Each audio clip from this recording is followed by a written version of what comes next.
Good afternoon. Good afternoon. Light on numbers, high on quality, I would say. So. Absolutely. Right, we'll move to apologies for absence, please. Thank you, Chair. We've had apologies for absence from Councillor McGuire and Councillor Bullen, who are sitting on appointments committee this afternoon. Councillor Todd is also absent due to ill health. And at the moment, that's it. I have got apologies from Councillor Elsie, but I also had a note to say he was going to be in attendance, so I'm not sure. It's nice to see he's covered both there. Excellent. Right, okay, declarations of interest. Oh, sorry, Councillor. The question on that, because I think there's one member, was it one that we co-opted who we haven't seen for a year? Yeah. Do we have a process for dealing with that? Because it does seem that in a lot of our bodies there would have been competition to be present at these panel meetings, and a year is a really long time and lots of meetings not to attend that. Is there something we can do about it? I'll have a check into the protocol. Yeah. In the meantime, we'll ask the chairman to write to any individual that has non-attendance as well. Because as you rightly say, there's a finite amount of seats at this stage. So it's only right and proper. Good afternoon. That's all right, no problem. Right, so we move to declarations of interest. I have to declare an interest in one of the decisions made by the Police and Land Commission, therefore these three are not ones discussed. Okay, yeah, no problem. Any others to receive? I think duly noted. Item 3, minutes of the meeting held on the 5th of February. There is one slight alteration in there, an amendment to it. And if you'll just bear with me. Bedfordshire provided technical services, Cambridgeshire was leading on HR, finances and IT, and Hertfordshire were leading on organisational support, call centres, detention centres. Could you give us a page, Chair? Which is page 5, and it's under the Memorandum of Understanding. I thought you'd know it off by heart. Not the page numbers. The reality is Bedfordshire are leading on protected services, Cambridgeshire are leading on organisational support, which includes HR, finance and IT, and Hertfordshire are leading on operational support, call centres and detention centres. So with that point clarified, is it your wish I then sign those as a true record with that amendment? Thank you very much.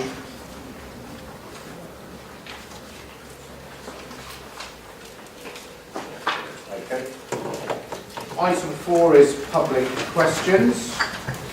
We've received a couple this time, aren't we lucky? The first one is from Richard Taylor. You will have seen in your packs the 2 questions that he has asked. Richard, welcome once again. Thank you. And would you like to go through your questions? So I'd like to ask about the restrictive rules that the panel have put in place in relation to the public participation slot at these meetings. I tried to use the public participation slot at the last meeting and actually found it quite difficult to do so because what I didn't want to do the only thing which you actually have a procedure for, which is to ask an individual panel member a question. What I wanted to do was make some suggestions about the way the panel could operate, the way you could look for items to scrutinise, and to make some suggestions for items for you to look into. So what I'm suggesting is that you expand your rules to allow the public to make statements to the panel and to allow members of the public to submit suggested items for scrutiny to the panel. Now, I'm in a relatively privileged position. I've had a good education and I'm reasonably literate, but I found it impossible to meet the panel's requirements under your rules of procedure to make a submission to the last meeting which was acceptable. Those of you who are here will remember that the point of order raised to complaining that I wasn't speaking in questions. And if you ask members of the public to come here and speak only in questions, that raises the barrier to participation very high in my view, and it turns it into something akin to a sort of ridiculous challenge for... Can I just, because you've already outlined question 1, would you like an answer to that? Yes. So, through the chair, if you'll indulge me, obviously this is a scrutiny panel that is open to the public, but it isn't a public meeting. And I think the two are very different in terms of coming to a meeting, making suggestions and being allowed to do so. However, there is absolutely nothing to stop any member of the public lobbying a member of this panel to ask a question on their behalf. No different from the way that any other council or lobbying group or body actually does work. So is there any other person that would like to add to that? No? Can I respond? This is a supplementary question. A very quick supplementary. Okay, well, I've not suggested making this into a public meeting. What I'm suggesting is making the public participation slot more accessible. Other ways you could do it is you could point to your rules of procedure from your agenda. You don't make clear that the public participation slot requires these complicated rules to be followed. Also, you require questions to be submitted a week in advance. There's no guarantee that your papers will be published a week in advance. I see no reason why you can't take questions on agenda items. If they come in at the meeting, you should be prepared to answer questions on agenda items. And you're not even publishing an up-to-date email address. The email address associated with the web page for this meeting is that of an officer who left last year. So you're not getting the basics right about making this meeting accessible and public participation slot accessible. I also don't think that you're following your rules of procedure on getting rejected questions submitted to the panel. My own questions were initially rejected by the officers acting alone last time, and I'm aware of other people who claim to have submitted questions to this panel that have been rejected, but they haven't been reported as the rules of procedure say they should have been. Well, I'm not aware of any public questions that have come to this panel that have been rejected. Are you aware of any? No. Okay. Right, okay, and 2, which aspects of the Police and Crime Commissioner's role does the panel consider of the electorate rather than the panel to hold the Commissioner to account in relation to? So this was something I was very surprised to hear the Acting Chairman make a ruling on at the last meeting, that some things are outside of your scope and therefore the electorate but not the panel. That's not how I want to see the panel operating. I want to see the panel acting on whatever the public ask for the panel's help on to hold the Commissioner to account. And I'd like to find out a bit more about that ruling. What is it that's not inside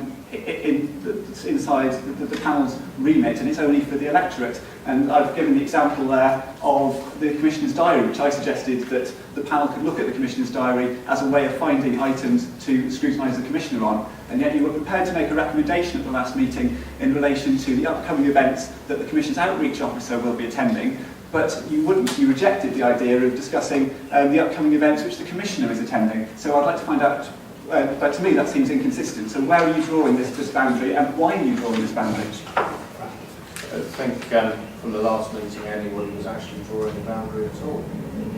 I think in terms of where does the electorate come into this process, I mean, knowing MPs, knowing members of the European Parliament and knowing councillors, the way that you get involved in this process is that you go out to the ballot box. That's the whole point of having somebody that is politically accountable. Can I just use my supplementary just to quote from the chairman at the last meeting? The Commissioner's diary, that's not frankly our concern at all. That's a politically accountable thing, and it's up to the electorate if they feel that's the case, and not a scrutiny panel to all intents and purposes. It seemed to me that there was a boundary being drawn at the last meeting, and I obviously disagree with the answer that I received from the chairman, where he said that there was no boundary. But certainly, if you're saying from now on there are no limits, then that's obviously an encouraging statement. Thank you very much. Any other comments on that? Yes, Ted. On that subject that was raised last time about the Commissioner's diary, I don't think it's entirely unreasonable question for the panel to expect an answer for. I mean, what level of detail, confidentiality may be part of it, but I think there is a desire part of the public for a new institution like this to kind of understand how the functions are working, how time is allocated and that sort of thing. It doesn't seem to me something it's outside the scope of the panel specifically here to scrutinise the post of police commissioner. I just wonder whether we could persist with that question. Persist with that question as well. Persist. Yeah. Okay. Any other comments? Thank you, Richard. I think it moves in actually to the next set of questions from the scrutiny panel, Cambridgeshire District Council. And I've got Councillor Curtis, who's going to present this. Welcome in. Thank you. And there are 2 questions on there as well.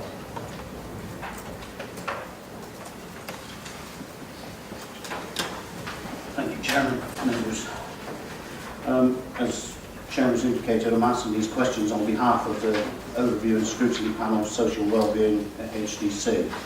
The first question is, given the national research identifies that the police and crime commissioners generally are not engaging with their communities, what action is the Cambridgeshire Police and Crime Panel taking to ensure that the Police and Crime Commissioner is engaging with the public over and above sector organisations? Thank you very much. Any comments on that? I just, I mean, an example I think is what we did last at the last police and crime panel, you know, asking and challenging around the work outreach is doing, you know, which I think is the I would see it as the community engagement arm of the Police and Crime Commissioner's office. Thank you very much. Anyone else? For me, I know that in terms of what I do here, we have an engagement strategy. In terms of the public, in terms of what we're doing, when we're doing it, relationships with the press, etc. It's all part of that norm. Can I ask the Commissioner if the Office of the Police and Crime Commissioner has an engagement strategy, actually has a strategy? Indeed it does. It does. One of the reasons is I've just appointed a new communications director who takes up place the 1st of May, is to be really upfront, looking ahead, engaging with the public. It's all about engaging with the public, taking the public with us, listening to what they have to say. And yes, we are quite correct. Very correct. Okay. So I don't think it would be unreasonable to ask for this panel to have sight of that strategy. Interesting, Chairman, good to say. At a previous meeting, I did ask them if the engagement strategy was brought, and when the report came, it told us about the outreach work, but the strategy was never produced. But that's specifically what I asked at a previous meeting. That's a specific from this meeting to the next, though. If we can have the engagement strategy, that would be quite helpful. What would be useful is, as you, with the forthcoming agenda, things captured, so we know what date we want to bring these things forward. Okay. Yeah, you can go that far. Yes, certainly. Well, maybe I could go perhaps slightly further along the lines, because I think we may have well enough engagement strategy from the Commissioner's point, but what we are sort of missing at the moment, because when we were Cambridgeshire Police Authority, there was an engagement with the constabulary.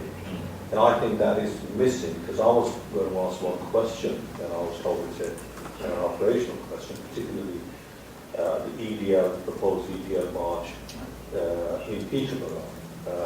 And there has been, up to today, no engagement from the constabulary, either to the local ward council, whether it's going to have a major impact. And I think we would probably like to see how we can engage, not as panel members, but how the constabulary is engaging with the local community as well, as well as the Commissioner's engagement strategy. Okay. All right. Do you want to comment on that? Well, I mean, if it's operational, Mr. Chief Counsel, and maybe we can put that to him to see what answer he gives on that. On that specific, but actually in terms of the engagement strategy, in terms of your office. I mean, if you read the Police and Crime Plan, it sets out what I've said, and they follow that quite religiously, because that's where I hold it to account. sets out the whole structure. There's obviously not a specific public engagement strategy from your office point of view. That's just within that. So I think what we're asking for is a specific engagement strategy. Chair, if you allow me, Yes, sir. I know the difference between operational and engagement. Nobody's asking the commissioner or the chief constable is to give information how they're going to handle that situation. This is how they engage in the community that's going to be affected. They're two separate issues rather than, I think it's sort of not criticizing you, sort of hiding behind the operational matter. That is not the operational matter that we need to try to see. I know last time when this happened, there was quite a lot of proactive work from the constabulary. Is how they engage with the community, but this is happening and how we can either avoid it or not. This time, it's totally silent. That's the difference. There's a lot going on, and of course I expect the Chief Constable there to ensure that they addressed it. They really have addressed it. That's my answer. But it has to be down to him, not to me. I just take an interest like you do. And it is it's obviously a serious operation, and one that could easily explode, and I'm absolutely convinced that they've got that all to hand. Not satisfied, but I'll leave it. All right. So I think on that one, I've just had a chat to my right here, and in terms of going forward with this, she will let your office know when we require for the next meeting through the work schedule. Okay. Yeah, thank you, Chairman. Just on communication and engagement, I see it as a two-way thing as well. That our role, my role on this panel, is to get people to come to meetings that I'm involved with and to explain as well what's going on within the Police and Crime Office at parish council meetings, for example, at partnership review meetings, at events in a parish where you can get that level of engagement. So yes, there is a responsibility for the Commissioner's Office to engage, but I see it as my role as a member to help with that and get them out to as many people at the electorate as well, to show what you're doing and what we're doing as well as a panel member. Thank you, Chair. I'd be interested to know now about to appoint an outreach worker for the southern part of the country. Good. Having sort of satisfied ourselves that we need those workers to take a whole track.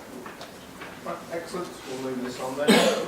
There's a supplementary what changes will the Police and Crime panel recommend. I suggest to the panel that we wait to see the engagement strategy and then comment or add to that when that comes back. Agreed? Thank you very much.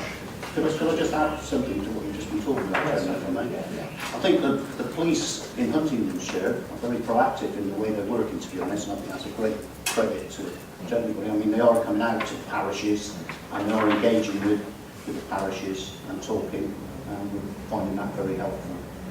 So thank you for that. Thank you very much.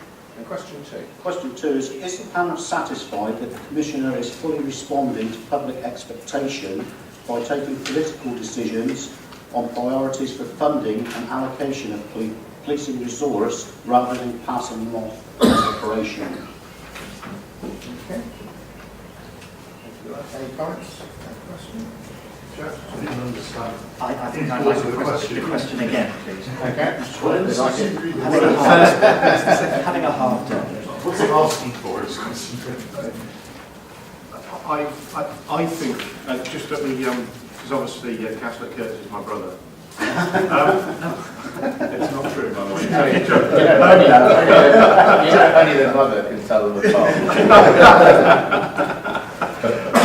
I think the question he's asking is about whether there are decisions being, or questions and challenges being made that are being passed across and passed as, and and claim to be operational decisions when in reality they could be decisions for the Police and Crime Commission. I think that's the point. The thing I know is all over the country this challenge about where that boundary between operational and operational political effectively is one that's being challenged, and so I mean it is something I think we as a panel have to keep a continuous eye on, actually, just to make sure we are comfortable that the balance is in the right place. But ensuring it is right is you know, as I said, you know, nationally it isn't. Yeah. Is that clarification from the panel okay? Excellent.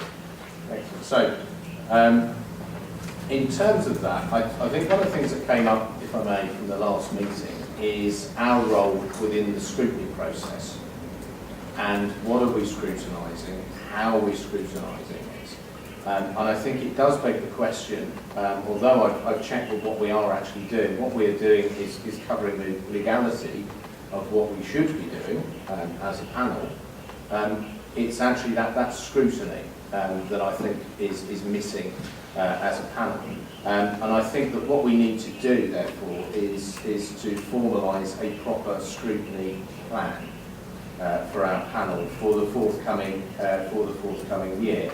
And there needs to be an emphasis, I think, on performance against objectives and things like that. You know, a bit like we do, you know, for our local councils in the way that we scrutinise, and we go out and scrutinise our outside partners also. So what I'm going to suggest from this question is that between this meeting and the next, that a meeting is set up between the chair, the vice chairman, and anybody else that would like to get involved around the panel, to formalise a scrutiny plan for the forthcoming year. Would that be a positive way forward, do you think? Excellent. I thought you might agree. And that we include someone from the Centre of Public Scrutiny in that as well to help us with that process, which I think would be helpful. Is there any indications outside myself and the chairman who I've nominated in his absence, of course? That's always one of the rigours of not turning out for a meeting, that would like to be involved in that process? Christine, Tim, and Ben. Yeah, okay. Ben. Shelton. Okay. Brilliant. Okay. So the way forward, I think that would be quite positive. Thank you very much for your questions. Excellent. Right. So moving on to then the formal part of the meeting, decisions of the Commissioner, pages 15 to 40.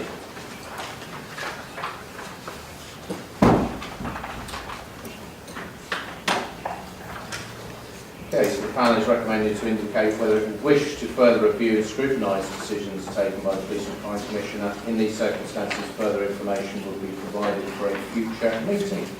So as we go down to 5 on the key issues then, just indicate if you'd like to speak on any of these. Approve the proposed capital programme 2014-15.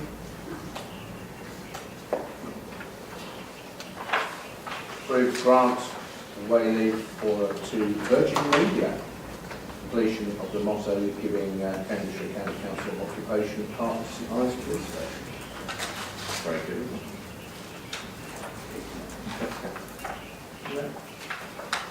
On to page 16. Move out of the Ministry of Justice National Funding Arrangements with victim support. Yes, sir. Obviously, there's a fair bit of detail here. I guess my question is around the fact that if my interpretation of what is presented is correct, is what we're talking about is moving away from having an independent support for victims of crime that would move into become part of the police.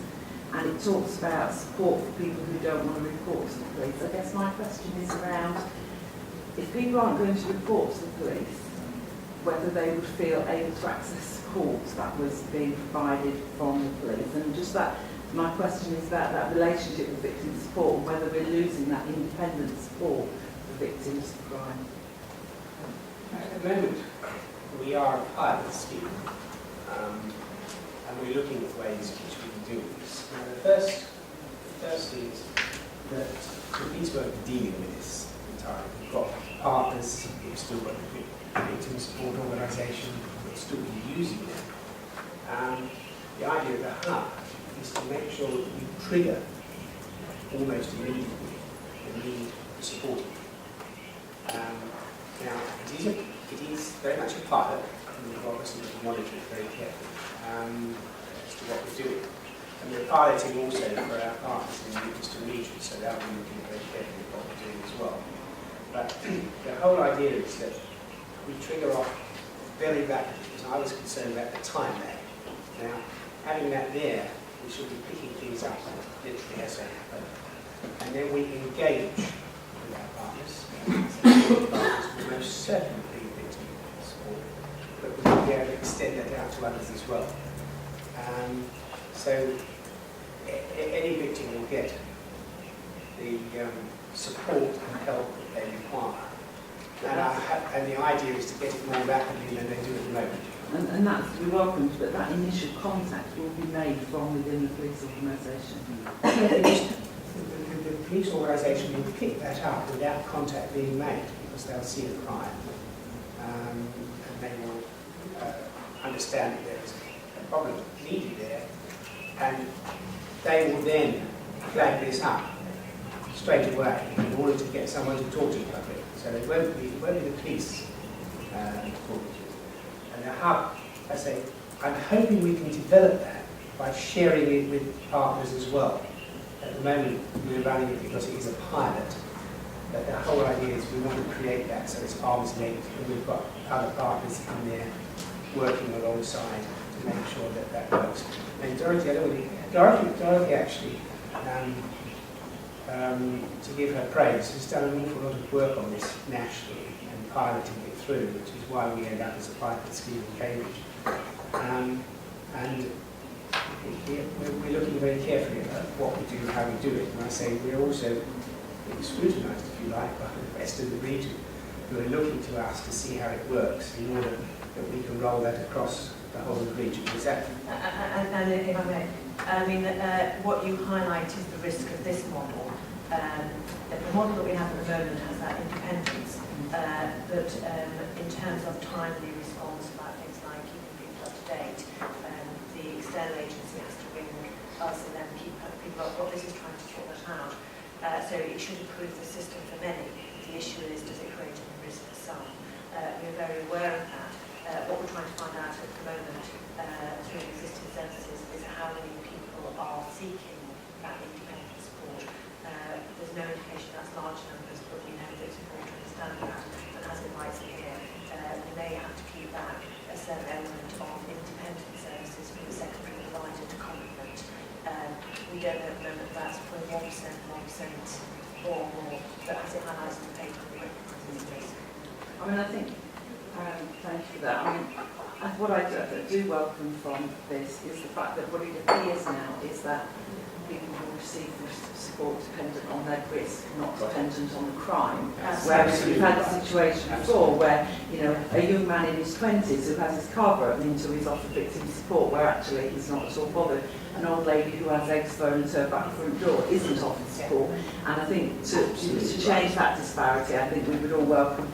Can I suggest, Chair, that as this is a pilot, and I realise we're asking you questions about work that's in progress, is that when we're looking at that work programme, we can actually look at reviewing this as time goes on, because it is something, you know, the issues that have been raised with us by members of the public are about public engagement, and this is about that frontline service to victims of crime. And I think we should, you know, we should really keep an eye on the progress of the pilot as a panel. We are also working with the MOJ. Yes.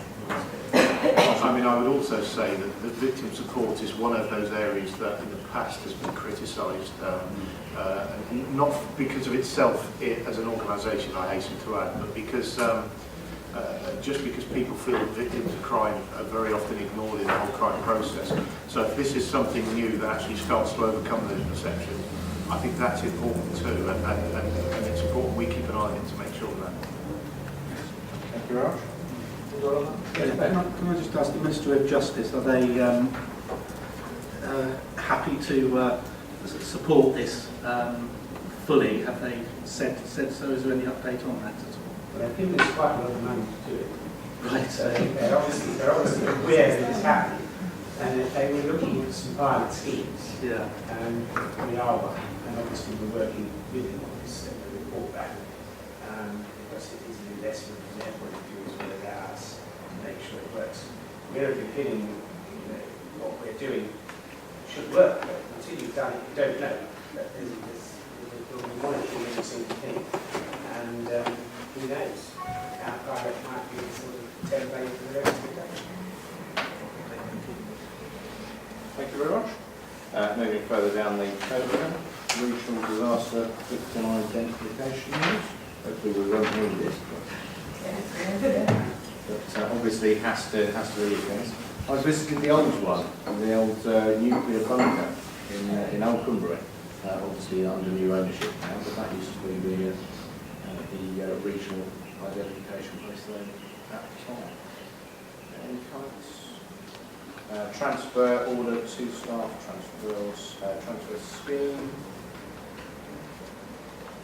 providing support for victims in Cambridgeshire,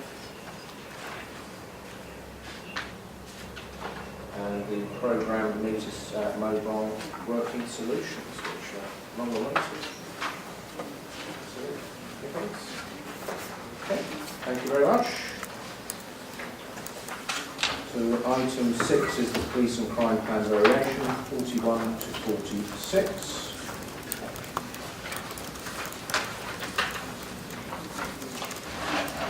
We're being asked to agree the variation to Appendix 1 of the police and crime plan provided within the report. Would you like to add anything to that? I didn't have this already. The appendix has updated the plan from the budget information that we approved last time. The only additional information is the details of grants. You have highlighted the different grant details. So much of this, as you looked at when the budget, you saw that we needed to update the plan. Variation plan therefore needs to come back to you. Okay. Any comments? I did promise right at the beginning that the plan that wasn't in stone, we need to be reviewing it. Yeah. And this is all part of that process. Absolutely. If I may make a comment on the MTFP, there is a slight variance between the figure here and the figure shared with you last time, that was approved by ourselves.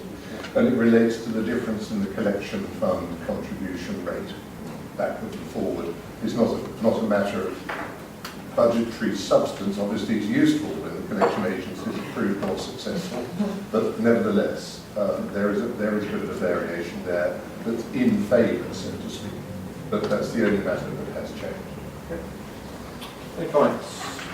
We'll move the recommendation then at 2-1. The panel agree the variation. All agree? Thank you very much.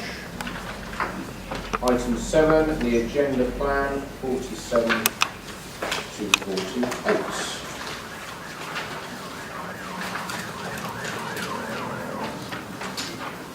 Any comments? Are you happy to note?